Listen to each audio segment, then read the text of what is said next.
Hello everyone, मैं हूं doctor Surabhi Solanki और आप देख रहे हैं मेरा चैनल डॉक्टर सुरभि की प्रेगनेंसी टिप्स। आज इस वीडियो में हम बात करने वाले हैं कि किस तरीके से आप अपने नॉर्मल डिलीवरी होने के चांसेस को बढ़ा सकते हैं। प्रेगनेंसी के दौरान बड़ा ही मन में ये एक डाउट रहता है, एक दुविधा रहती है कि पता नहीं हमारी नॉर्मल डिलीवरी हो पाएगी कि नहीं हो पाएगी या फिर हमें सिजेरियन कराना पड़ेगा।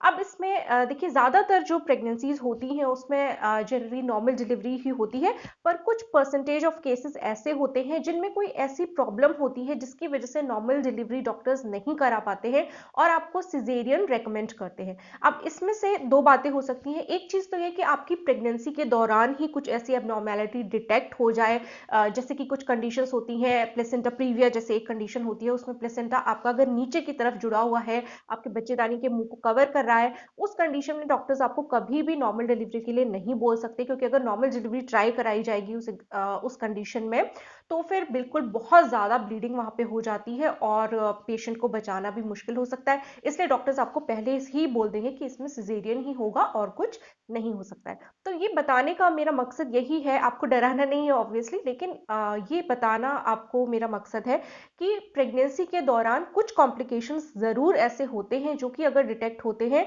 तो वहाँ पे आपकी भलाई इसी में है और बच्चे की भलाई के लिए भी ये ज़रूरी है कि आपका सिजेरियन वहाँ पे किया जाए। तो ऐसी कंडीशंस में बिल्कुल आपको अपने डॉक्टर की राय माननी चाहिए। दूसरी कंडीशन क्या हो सकती है कि अगर आपकी प्रेगनेंसी के दौरान आपने सब रूटीन चेकअप्स करवाए हैं, सब कुछ नॉर्मल आया है, आपकी प्रेगनेंसी नॉर्मल चल रही है, बच्चे की ग्रोथ नॉर्मल चल रही है, लेकिन जब आपका लेबर स्टार्ट होता है और आपकी डिलीवरी का टाइम आता है, उस टाइम पे अगर कोई ऐसी इमरजेंसी आ जाती है, फॉर एग्जाम्पल अगर बच्चे की जो नाल है, अम्बिलिकल कॉर्ड है, वो बच्चे के नेक के अराउंड है, या फिर आपको लेबर में बहुत ज़्यादा टाइम लग रहा है, आपकी जो पेन्स हैं, जो दर्द होता है, लेबर पेन्स होते हैं, वो इतने इफेक्टिव नहीं है कि बच्चे को एक्सपेल आउट कर पाए, बहुत ज़्यादा टाइम लग रहा है, 2-3 दिन से आप पेन में ही हैं, तो इस तरीके की कुछ कंडीशंस हो सकती हैं जिसमें कि अगर बच्चा डिस्ट्रेस में जाने लग जाता है, डॉक्टर्स उसको डिटेक्ट कर पाते हैं, तो वहाँ पे डॉक्टर्स आपको इमरजेंसी में सिजेरियन सेक्शन के लिए बोल सकते हैं। तो इस चीज़ के लिए भी आपको मेंटली प्रिपेयर्ड रहना चाहिए। आजकल इंडिया में इतना ज़्यादा ट्रस्ट इशू हो गया है क्योंकि पेशेंट्स को डॉक्टर के ऊपर ट्रस्ट नहीं है कि ये हमें सही एडवाइस देंगे। कई पेशेंट्स को लगता है, स्पेशली फैमिली मेंबर्स को लगता है कि ये हमें ज़बरदस्ती डॉक्टर सिजेरियन कराना चाहते हैं। जबकि मैं आपको बता दूं, ज़्यादातर केसेस में ज़्यादातर डॉक्टर्स आपकी नॉर्मल डिलीवरी ही कराना चाहते हैं। अगर कोई इमरजेंसी ऐसी होती है तब वो आपको सिजेरियन के लिए बोलते हैं। अगर आपको डॉक्टर के ऊपर ट्रस्ट नहीं है तो आप कोई और डॉक्टर के पास जाइए रेगुलरली, जिसके पास आप प्रेगनेंसी का अपना चेकअप्स वगैरह कराते हैं, उनकी एडवाइस को फॉलो करिए। और अगर इमरजेंसी में वो कह रहे हैं कि सिजेरियन ज़रूरी है तो बिल्कुल आपको कराना चाहिए, क्योंकि ये आपके डॉक्टर ही बेहतर जानते हैं कि इस वक्त आपके जो पेशेंट है, जो मदर, जो वुड बी मॉम है, उनकी हेल्थ के लिए और जो बच्चा डिलीवर होने वाला है उसकी हेल्थ के लिए क्या चीज़ ज़्यादा सही रहेगी। तो इन चीज़ों का ज़रूर ध्यान रखिएगा। अब हम बात कर लेते हैं कि 9 मंथ ऑफ प्रेगनेंसी में पर्टिकुलरली आप ऐसा क्या कर सकते हैं जिससे कि आपके नॉर्मल डिलीवरी के चांसेस बढ़ जाते हैं और आपको टाइम से आपके लेबर पेन्स वहाँ पे स्टार्ट हो जाएं। पहली चीज़ तो ये कि आप अपनी प्रेगनेंसी, थ्रू आउट प्रेगनेंसी आप हेल्दी फूड ज़रूर लीजिए।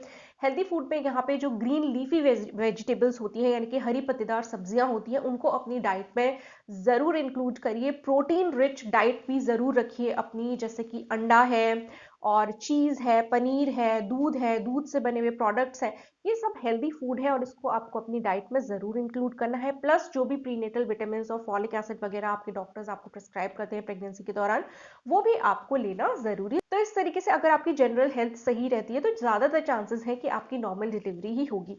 इसके अलावा अगर आपको कोई और मेजर हेल्थ इश्यूज नहीं है, जैसे हाई ब्लड प्रेशर है, डायबिटीज़ है, या फिर ओवरवेट होना, में भी क्या होता है, अगर प्रेगनेंसी के दौरान ज़रूरत से ज़्यादा वेट गेन होता है तो वहाँ पे चांसेस ये होते हैं कि बच्चे ने भी ज़्यादा वेट गेन किया होगा और उस कंडीशन में फिर डिलीवरी के टाइम पे नॉर्मल डिलीवरी कराने में दिक्कत आती है बच्चे के बढ़े हुए साइज़ की वजह से। तो प्रेगनेंसी में बिल्कुल ऐसा, कई लोग कहते हैं कि 2 लोगों जितना खाना चाहिए, पर इतना भी ये थोड़ा एग्जैजरेटेड है।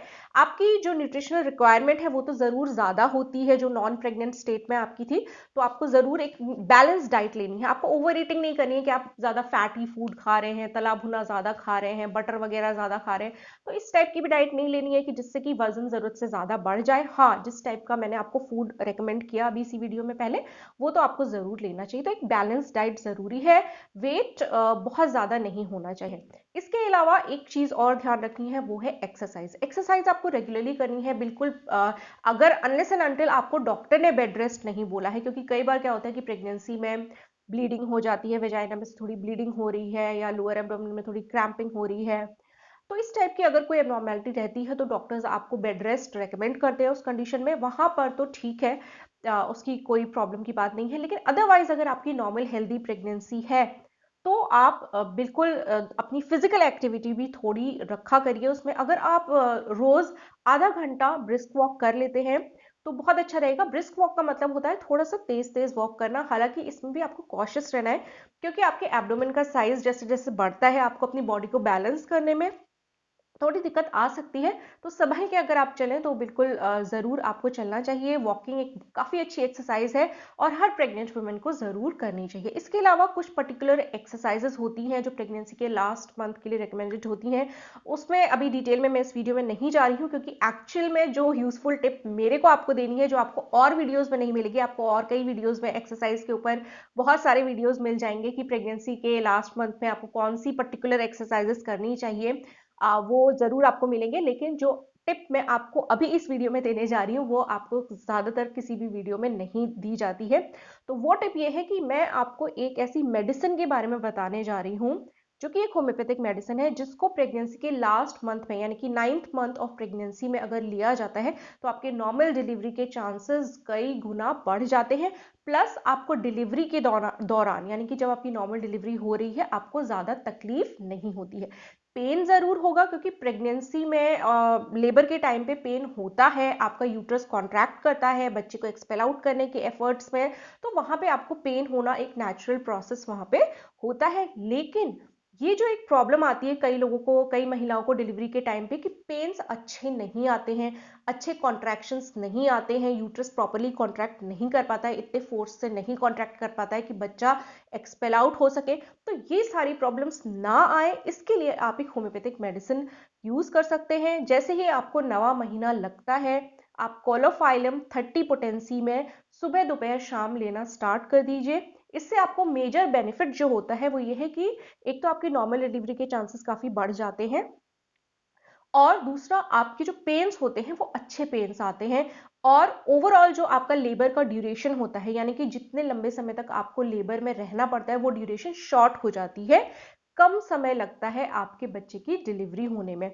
तो इसलिए काफी एक तरीके से हम कह सकते हैं कि इजी लेबर की जो होम्योपैथिक मेडिसिन है वो कोलोफाइलम है। इसके बारे में कई सारे एलोपैथिक डॉक्टर्स जो गायनेकोलॉजिस्ट हैं, ऑब्स्गाइनी हैं, वो नहीं जानते, कई जानते भी हैं। तो जो लोग जानते हैं इसके अच्छे इफेक्ट को वो इसको यूज करते हैं और काफी अच्छे रिजल्ट्स उन्हें अपने पेशेंट्स में इसके देखने को मिलते हैं। इवन मैं जब व्हेन आई वाज बोर्न तो मेरी मदर का जिस हॉस्पिटल में, जिस नर्सिंग होम में डिलीवरी हुई थी, वहाँ जो गायनिक थी उनको बिल्कुल पता था इस होम्योपैथिक मेडिसिन के बारे में, और उनको भी ये मेडिसिन दी गई थी। और इनफैक्ट वो अपने सारी पेशेंट्स को, जिनकी भी प्रेग्नेंट पेशेंट्स थी जिनकी डिलीवरी होने वाली होती थी, उनको लास्ट मंथ में वो ये दवाई रेकमेंड जरूर करती थी रूटीन में, क्योंकि उन्होंने भी अपनी प्रैक्टिस में यही पाया था कि इससे जो लेबर की ड्यूरेशन होती है वो जरूर कम होती है और लेबर इजी भी होता है। इनफैक्ट मैंने भी अपना प्रेगनेंसी के टाइम पे लास्ट मंथ में ये मेडिसिन यूज करी थी, जिससे कि मेरा जो लेबर का ड्यूरेशन था वो काफी शॉर्ट रहा, मुझे बहुत लंबे समय तक लेबर में नहीं रहना पड़ा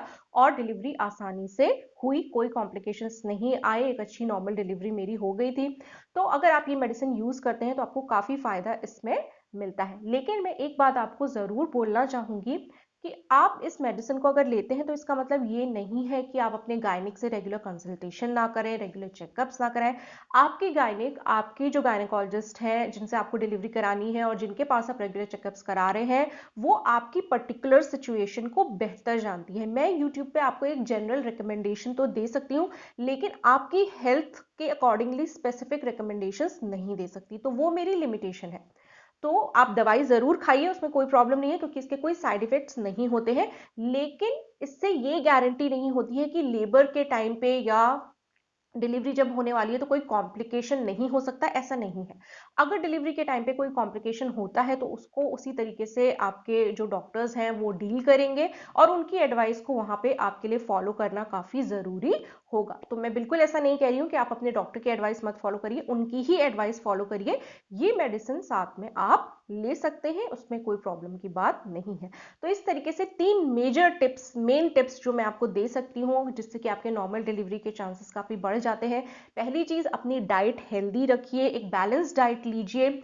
अपना जो वेट है वो आपको प्रेगनेंसी के दौरान कम से कम 10 केजीज, 10 किलो वजन तो जरूर बढ़ना ही चाहिए, वो एक नॉर्मल वेट गेन होता है।